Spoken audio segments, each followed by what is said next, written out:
saya Khalid Mawardi, mahasiswa Universitas Muhammadiyah Purwokerto, NIM 220162004. Dalam pelaksanaan pembelajaran kali ini, saya akan menyajikan materi kondisi politik pada masa Orde Baru.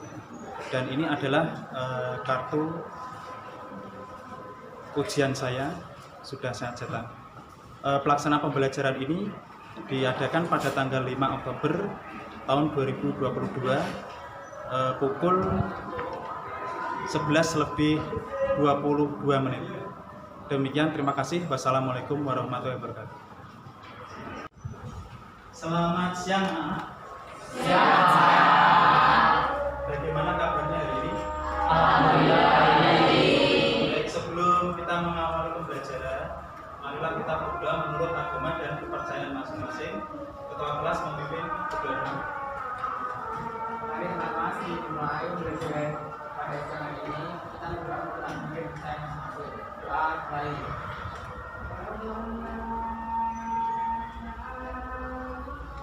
Doa selesai. Beri salam. Baik, selamat siang. Sebelum saya memulai pembelajaran, terlebih dulu akan saya absen dulu. Kelas 12 IPA 3 ya. Aji Satya,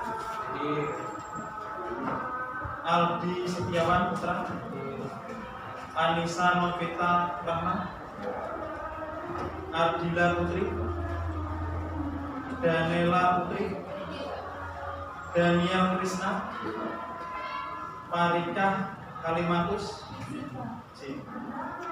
Fatian Aurelia, Yemima Novelita. Terima kasih sudah saya absen dulu ya. Baik, sebelum saya mulai pembelajaran ya, kita peregangan dulu. Supaya nggak ngantuk.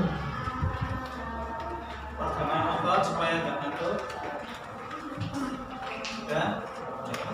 Baik, materi kita kali ini yaitu kondisi politik bangsa Indonesia pada masa Orde Baru.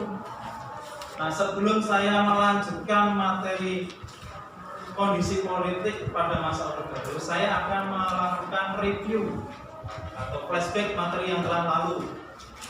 Ya, silakan buka bukunya. Coba ingat lagi materi yang kemarin.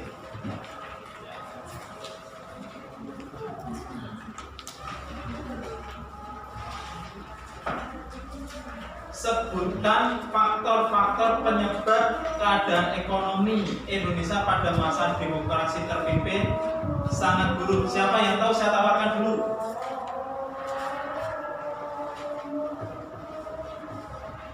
Saya tawarkan dulu. Kondisi ekonomi pada masa demokrasi terpimpin itu buruk atau mengalami kemunduran. Itu penyebabnya apa? Saya tawarkan dulu. Siapa yang bisa menjawab?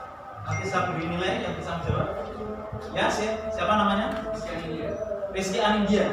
Nomor absen? 28. Silakan Rizky.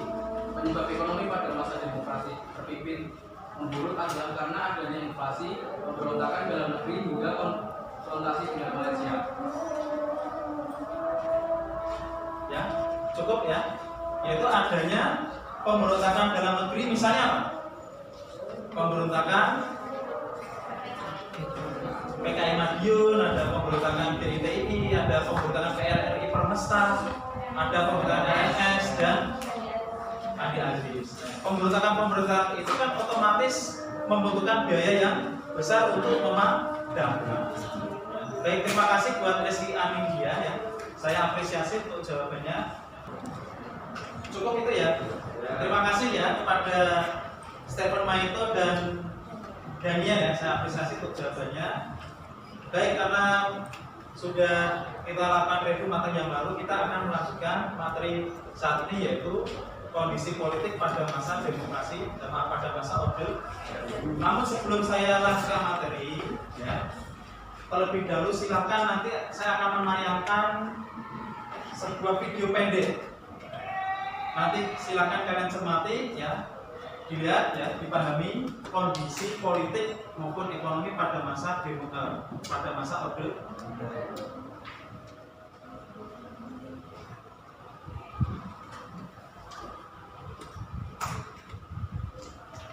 Masa Orde Baru adalah masa di mana Indonesia mencapai puncak yang gemilang di kancah internasional. Tetapi di sisi lain, masa ini sangat kontroversi hingga menimbulkan pro dan kontra di kalangan sejarawan dan masyarakat. Satu, stabilisasi dan Ya, ini kita pada kali ini akan membahas khususnya bidang politik atau ekonomi minggu depan. Nah, materi kita kali ini yaitu tentang kondisi politik pada masa demokrasi, pada masa Orde Baru. Ini kelihatan ya?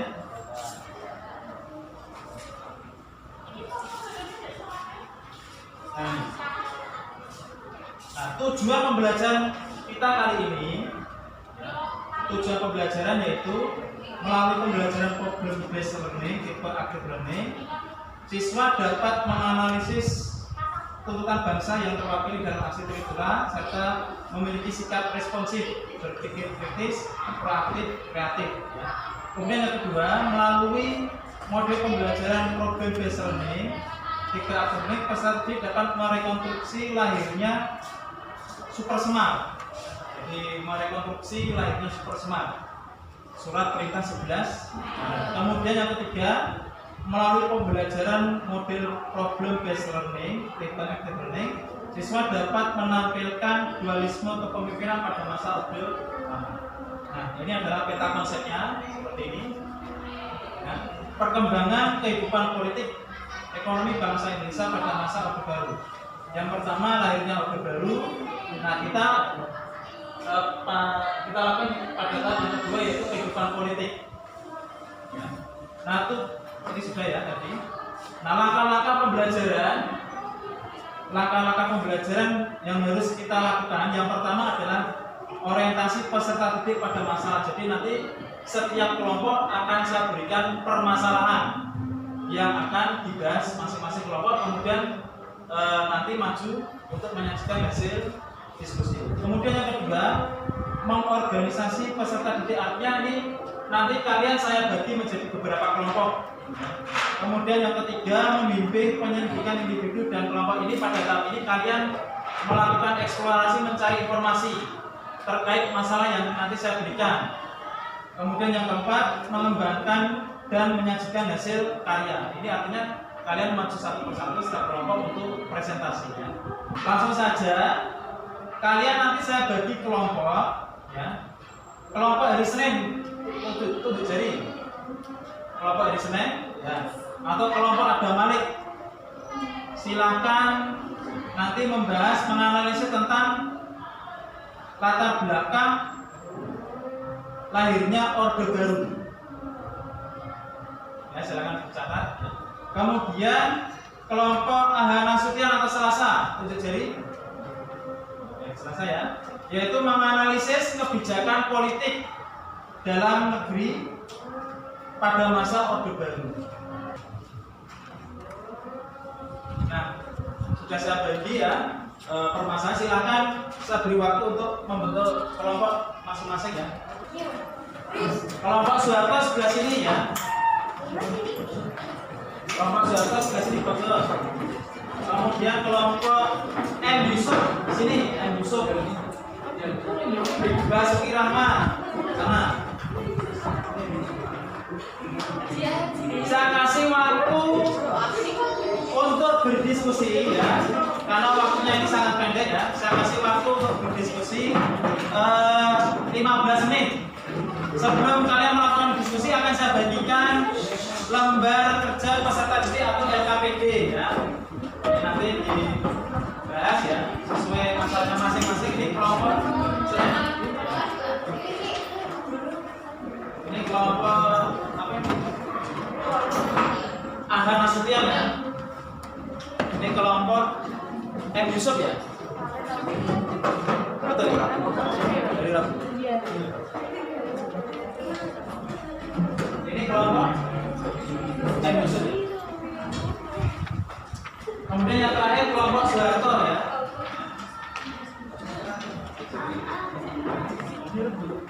Ya, silakan.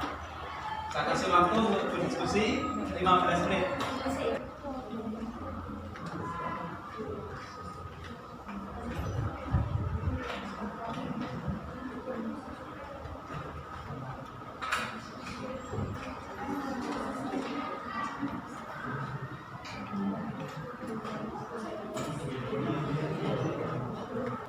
Tepuk tangan buat kelompok maksudnya.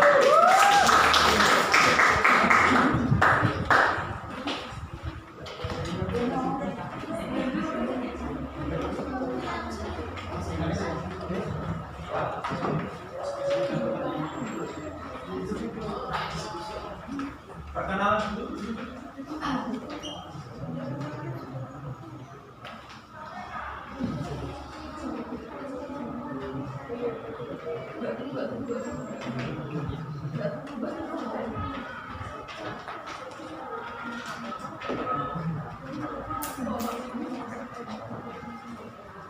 Ya, perkenalan dulu kelompok AH Nasution.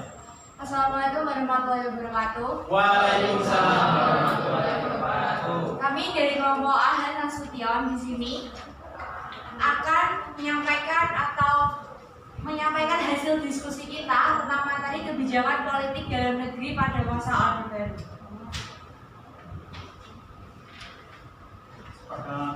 Sebelumnya, kami akan perkenalan. Nama saya Rizka Yusenda Sapira, nomor absen 27. Kenalkan, nama saya Dela Purwadeli, nomor 5. Saya Mega Rafaeli Audrey nomor urut 23. Saya Rani Agustina, nomor absen 24. Saya Nina Arvena, nomor 21. Saya Axel Saputra, nomor 1. Stephen Michael Dewanda, absen 31. Yang pertama yaitu pelaksanaan pemilu tahun 1971.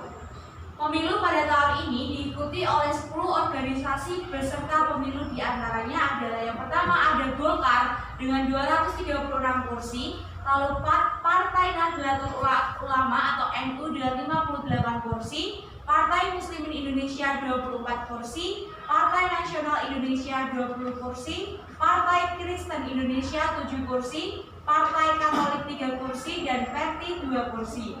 Sedangkan Murba dan IPIT tidak mendapat kursi. Yang kedua, penyederhanaan partai politik. Pada 1973, pemerintahan Orde Baru melakukan pinjaman kursi partai sebagai upaya dalam menciptakan stabilitas dan dukungan politik dalam negeri. Kursi partai adalah kebijakan pemerintah Orde Baru untuk menggabungkan partai politik berdasarkan kesamaan program, bukan berdasarkan kesamaan ideologi.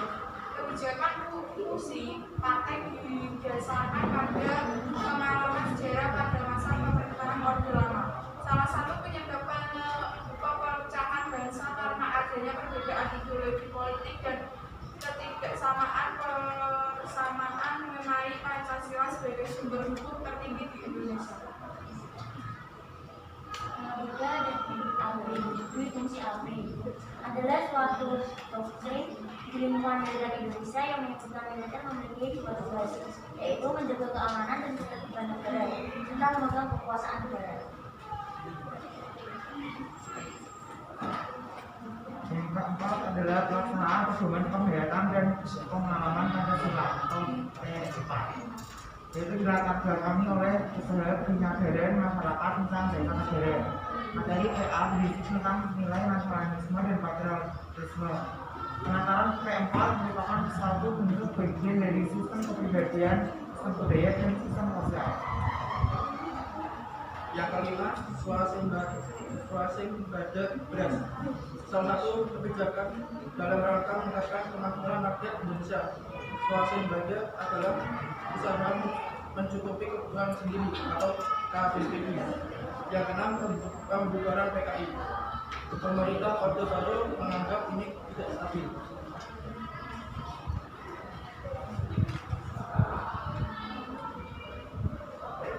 Masa Orde Lama menyebabkan ketidakstabilan politik dan keamanan dalam negeri yang puncaknya dengan adanya peristiwa G30 SPKI saat pemerintah Orde Lama yang dipimpin Soekarno tidak mampu mengatasi kekecewaan rakyat akibat PKI. Presiden Soekarno memberikan super semangat kepada Mayor Jenderal Soeharto untuk mengembalikan kestabilan politik dalam negeri. Cukup? Oh. Ini kelompok Ahlan Nasution sudah selesai menyampaikan hasil diskusi. Silakan untuk kelompok yang lain, kelompok Basuki Rahmat atau kelompok M. Yusuf, silakan. Ya. Nama, nomor absen. Wahyu Ansuti nomor absen 33. Saya mau bertanya, jelaskan proses penggabungan partai politik pada masa Orde Baru. Sudah ditulis, sudah bicara pertanyaannya. Kalau diulangi lagi. Jelaskan proses penggabungan partai politik masa Orde Baru. Proses penggabungan atau istilahnya peleburan partai politik yang tadinya ada berapa dilebur menjadi 3 kan? Ada P3, ada Golkar, ada PDI. Selanjutnya kelompok yang lain, ya kelompok apa tadi? Kelompok Adam Malik, silakan. Perkenalkan, nama saya Ridwan Trijulianto, nomor absen 10. Ya. Ya, tadi salah satu kebijakan dalam negeri itu pemerintah mengadakan pemilu. Dan dalam mengadakan pemilu tersebut, apakah ada kendala-kendala yang dihadapi pemerintah saat mengadakannya? Kendala-kendala yang dihadapi pemerintah pada waktu itu ketika akan menyelenggarakan pemilu. Kendalanya apa saja?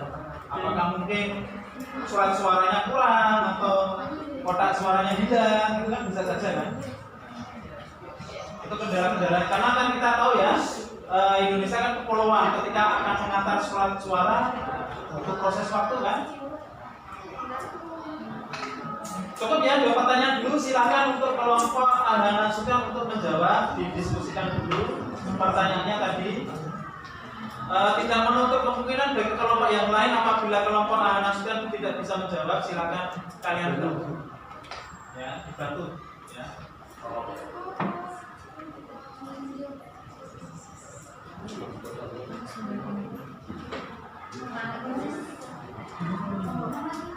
Ini kelompok apa tadi? Soeharto. Kelompok siapa? Saya akan menjawab dari Yang lain dengarkan dulu ya.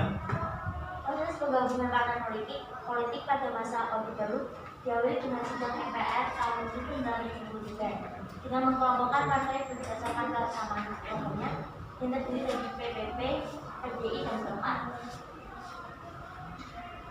Cukup.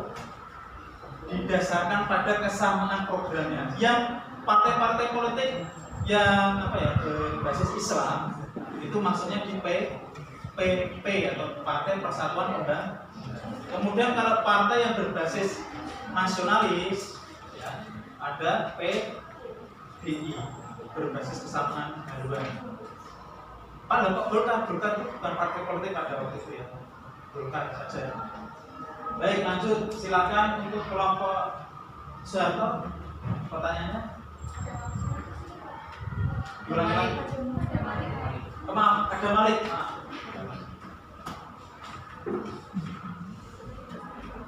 Kendalanya apa saja? Mungkin dari kelompok lain Soeharto, mungkin kelompok M. Yusuf mau menjawab. Basuki Rahmat mau membantu menjawab. Kendalanya apa saja? Ya, silakan berdiri. Nama siapa? Perkenalkan, nama saya Abdul Rahmanto dari nomor absen 22. Jadi menurut saya kendala-kendala saat pemilu atau jadi zaman dahulu itu karena kurangnya teknologi modern sehingga bisa menimbulkan kecurangan terhadap pihak lain. Sebenarnya seperti itu. Kurangnya teknologi yang modern. Mungkin dari kelompok Ahlan Nasution mungkin mau menambahkan atau mau menjawab, silakan. Kendala-kendala yang keras ya. Sebenarnya kami setuju dengan kelompok Soeharto. Memang pada masa Orde Baru ini pemerintah tuh pertama kali masalah dulu Ya. di masa Orde Baru ini karena kurangnya teknologi maka menimbulkan kecurangan. Jadi sebenarnya sama seperti itu. Ya, sama dengan kelompok Soeharto ya. Oke. Mungkin ada kelompok yang lain mau menambahkan? Kelompok apa namanya? Ada Malik sudah cukup? Cukup dengan jawaban kendala-kendala apa saja yang dihadapi ketika pemilu? Cukup ya? Cukup ya? Oke, cukup. Baik, terima kasih untuk kelompok Ahlan Sukan cukup. Silakan diakhiri. Sebelum diakhiri, silakan sampaikan kesimpulan, refleksi. Intinya apa yang kalian tadi sampaikan? Jadi kesimpulan dari kebijakan politik dalam negeri pada masa Orde Baru itu menimbulkan beberapa kebijakan.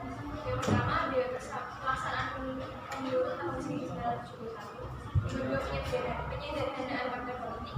Yang ketiga, distribusi API. Keempat, pelaksanaan kegiatan pengembangan Pancasila. Yang kelima, swasembada beras. Yang keenam, pembubaran FPI. Sebenarnya memang ada lagi, yaitu pembubaran PKI. Cukup. Baik, terima kasih. Tepuk tangan buat kelompok.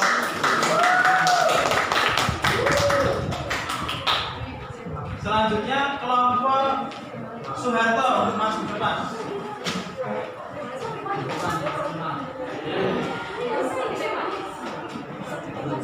Kalau kelompok lain kalau tidak bisa menjawab dibantu ya, menambahkan. Tidak harus bertanya. Tepuk tangan buat kelompok Soeharto.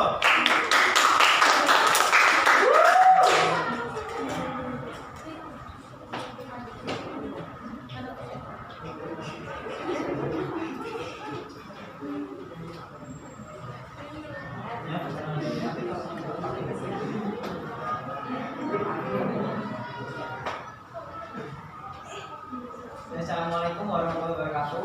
Waalaikumsalam. Silakan. Perkenalkan, kami dari kelompok Soeharto akan mempresentasikan tentang hasil mengenai dampak penguatnya peran negara di bidang politik pada masa Orde Baru.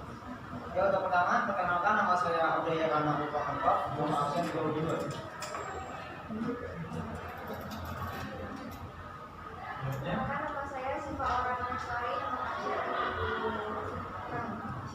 Nama saya Irma Putri absen 36. Nama saya Lili Putri, nomor absen 15.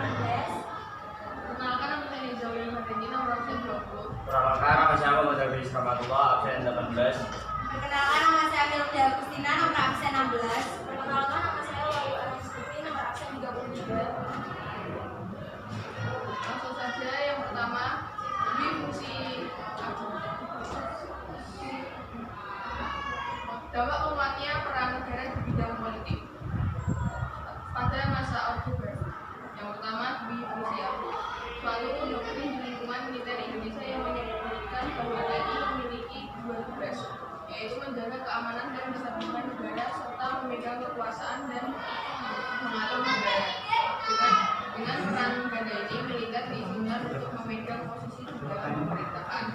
Yang kedua, banyak perwira aktif ABRI yang ditunjuk sebagai DPR, MPR maupun DPD tingkat provinsi. Yang ketiga, keamanan tetap terjamin. Yang keempat, distribusi parpol untuk mempermudah dalam penyusunan parpol dan pengawasan. Selanjutnya yang kelima, pemerintah mampu membangun fondasi yang kuat bagi kekuasaan lembaga kepresidenan. Yang keenam, pemerintah yang menjalankan secara sentralistik, adanya dominasi Golkar, stabilitas politik cenderung kondusif dan dibatasinya hak bersuara.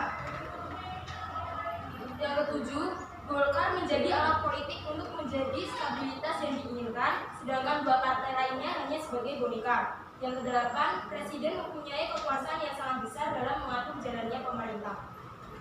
Cukup ya. Ya, itu tadi penguatan yang dilakukan pemerintah pada masa Orde Baru dalam rangka ya, politik. Silakan untuk kelompok lain menanyakan apa yang sudah dipaparkan kelompok Soeharto. Silakan. Berdiri ya, sambil berdiri kalau pertanyaan. Silakan. Gak apa-apa. Kelompok M. Yusuf, Basuki Rahmat. Silakan. Ya, berdiri ya. Nama, nomor absen. Namanya siapa? Nama saya Asisten Putra, nomor absen 27. Nomor 2. Saya bertanya mengenai dampak positif dan negatif dari menguatnya karbohidrat terhadap tubuh. Dampak positif dan negatif tentang penguatan yang dilakukan pemerintah pada masa Orde Baru. Dampak positifnya apa? Negatifnya apa? Saya tulis ya sudah ya. Ya, kelompok lain silakan. Kelompok sana. Ada Malik? Ya, kelompok ya. Nama siapa? Perkenalkan, nama saya Omida Rafaeli, nomor presensi 23 Ya. dari kelompok Ahmad Nasution. Ahmad Nasution ya. Kami mau bertanya, kan ini kalian topik materinya yaitu dampak menguatnya. Dan dampak menguatnya itu terbukti atau bisa dibuktikan atau bisa dikuatkan tuh dalam bidang apa? Jadi kok bisa menguatnya itu dipertegas dalam apa? Bukti kenapa dia bisa menguat? Bukti kenapa dia bisa menguat? Ya, dampak ini bisa menguat. Dampak ini kok bisa menguat itu buktinya apa? Pertanyaan dari kelompok Ahmad Nasution ya. Jadi dampaknya itu apa? Bukti untuk bisa menguat itu dampak buktinya apa? Paham ya pertanyaannya ya? Saya kasih waktu untuk menjawab kelompok Suharto ya.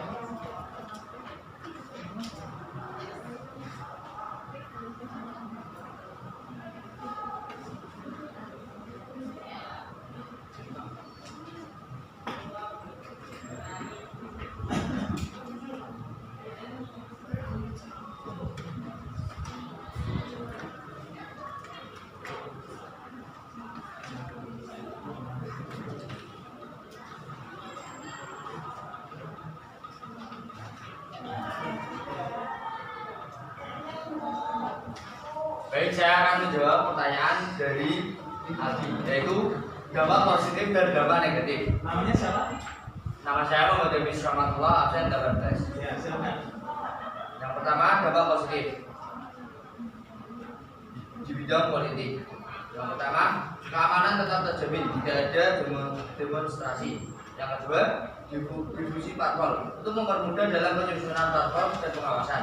Yang ketiga, pemerintah mampu membangun fondasi yang kuat bagi pelaksanaan lembaga kepresidenan. Yang dampak negatif, yang pertama, terbentuknya pemerintah otoriter, demokratis dan sentralistik. Yang kedua, pemerintahan tidak berhasil memberikan pelajaran tentang demokrasi kepada rakyat. Yang ketiga, Golkar menjadi alat politik untuk menjadi stabilitas yang diinginkan, sedangkan dua partai lainnya hanya sebagai boneka. Yang keempat, fungsi ABRI terlalu mengangkat masuk ke sendi-sendi kehidupan berbangsa dan bernegara. Yang kedua, di bidang ekonomi, dampak positif. Yang pertama, harga sembako dan BBM murah. Yang kedua, yang dari saya, terima kasih. Pertanyaan dari kelompok bukti nyatanya itu seperti banyak perwira aktif ABRI yang ditunjuk sebagai anggota DPR, MPR maupun DPD di tingkat provinsi. Itu karena tadi ada salah satu dampak awal yang tadi kita sebutkan, yaitu adanya dua fungsi ABRI. Gitu. Jadi itu saling berkaitan. ABRI kan tadi kan dua fungsi kan.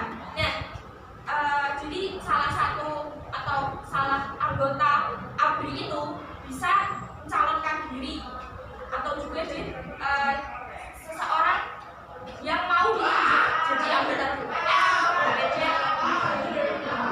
Cukup? Mungkin ada yang mau menambahkan kelompok ini? Silakan. Kelompok yang lain, Basuki Rahmat.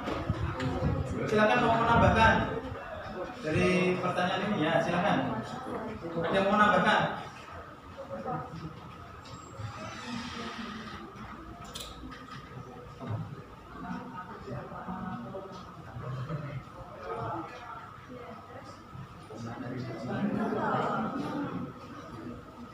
Ada yang mau menambahkan atau enggak? Jadi silakan.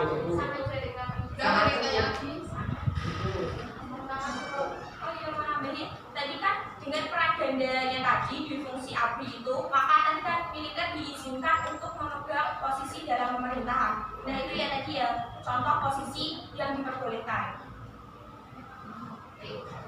Cukup? Oh, baik, kalau cukup silahkan dari kelompok apa ini namanya? Untuk merefleksikan hasil dari pertama sampai tadi, silakan direfleksikan untuk kesimpulan inti dari yang kalian tadi sampaikan. Perwakilan silakan. Intinya apa ya? Ini adalah kesimpulan dari dampak penguatan peran negara di order ini, yaitu otoritarianisme menambah setiap aspek kehidupan bermasyarakat, bangsa dan bernegara, termasuk dalam kehidupan politik. Pemerintah Orde Baru dinilai benar dalam memberikan bagian demokrasi. Cukup ya? Itu tadi penampilan dari kelompok Soeharto tentang penguatan ya pada masa Orde Baru. Sebelum diakhiri silakan untuk yang itu bersama-sama. Sebenarnya cukup sekian untuk kelompok kami. Jika ada kesalahan kami mohon maaf. Wassalamualaikum warahmatullahi wabarakatuh.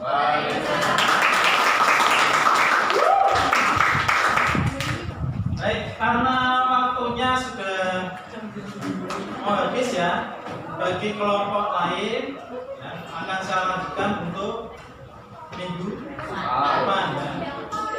Kalau untuk kelompok yang lain yang belum maju, disiapkan materinya sebaik-baiknya.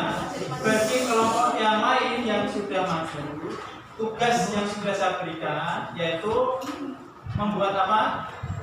Penelitian sederhana dalam bentuk laporan tertulis tentang kondisi politik pada masa Orde Baru. Meliputi apa saja ya tadi? Ada kebijakan politik dalam negeri, ada kebijakan politik luar negeri, ya. Ada penguatan yang dilakukan pemerintah pada masa Orde. Jelas ya? Dalam bentuk laporan tertulis. Nah, baik. Sebelum saya akhiri, saya akan melakukan feedback. Akan menguji lagi daya ingat kalian materi yang tadi kita bahas ya tentang masa Orde Baru.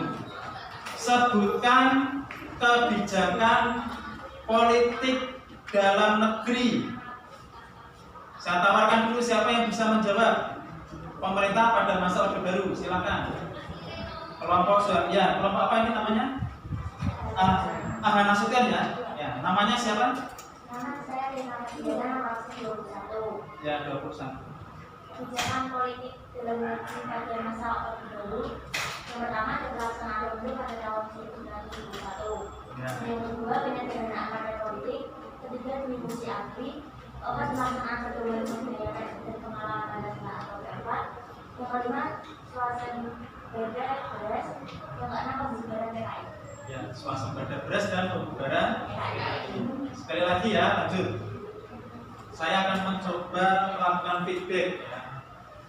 Daya ingat kalian ya, tadi yang sudah disampaikan materinya. Sebutkan kebijakan politik luar negeri pada masa Orde Baru tutup jari. Anda tahu kebijakan politik luar negeri? Ya, kelompok apa namanya? Ada Malik. Nama siapa? Nama, kelas, nomor absen? Perkenalkan, nama saya Hari Nurul Sendirianto, nomor absen 10. Ya. Kebijakan politik luar negeri Orde Baru diantaranya yaitu Indonesia kembali ke dalam PBB. Ya. Yang kedua yaitu normalisasi hubungan internasional. Ya. Dan juga sebagai pendiri organisasi ASEAN. Ya, salah satu pendiri ASEAN Indonesia ya. Terus cukup? Cukup itu saja ya. Mungkin ada yang mau nambahin kebijakan politik luar negeri? Ya. Nama siapa? Tunjuk jari. Ya.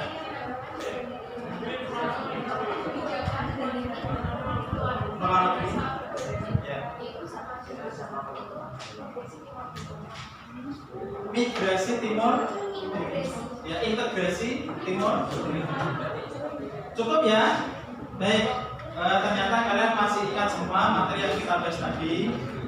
Sebelum saya akhiri, jadi kesimpulan materi kita kali ini yaitu tentang kondisi atau kehidupan politik pada masa Orde Baru yaitu kebijakan politik dalam negeri, kebijakan politik luar negeri. Salah satunya Indonesia ini tambah lagi ya, yaitu Indonesia ikut serta dalam pendirian organisasi konferensi Islam atau OKI. Pernah mendengar OKI? Baru mendengar ya? Organisasi konferensi Islam itu terbentuk karena ada peristiwa pembakaran Masjidil Aqsa oleh Israel tanggal 9 Agustus 1967. Ya, jadi karena adanya peristiwa tersebut, umat Islam seluruh dunia ya terpanggil hatinya untuk mengutuk keras tindakan bangsa Israel, yaitu membakar Masjid Al-Aqsa. Kita tahu bahwa Masjid Al-Aqsa itu kan tempat suci kedua ya setelah Mekah. Nah, Indonesia ikut tergabung di situ karena apa? Karena Indonesia mayoritas beragama Islam terbesar di OKI ya. Memang tadi tidak singgung kalian tadi, nggak ada yang menyebutkan OKI, organisasi konferensi Islam. Itu ya, cukup ya. Baik, sebelum saya kira sudah cukup. Jika ada pertanyaan sebelum saya akhiri, tugasnya saya ulangi lagi, yaitu membuat penelitian sederhana dalam bentuk bisa juga dalam bentuk laporan tertulis. Diketik atau ditulis Pak, silakan diketik ya. Pakai komputer boleh, atau misalnya nggak ada komputer, silakan ditulis tangan di kertas folio juga. Dikumpulkan paling lambat minggu depan. Demikian, terima kasih. Kalau tidak ada pertanyaan, cukup ya. Saya akhiri, terima kasih. Wassalamualaikum warahmatullahi wabarakatuh. Waalaikumsalam warahmatullahi wabarakatuh. Alhamdulillah.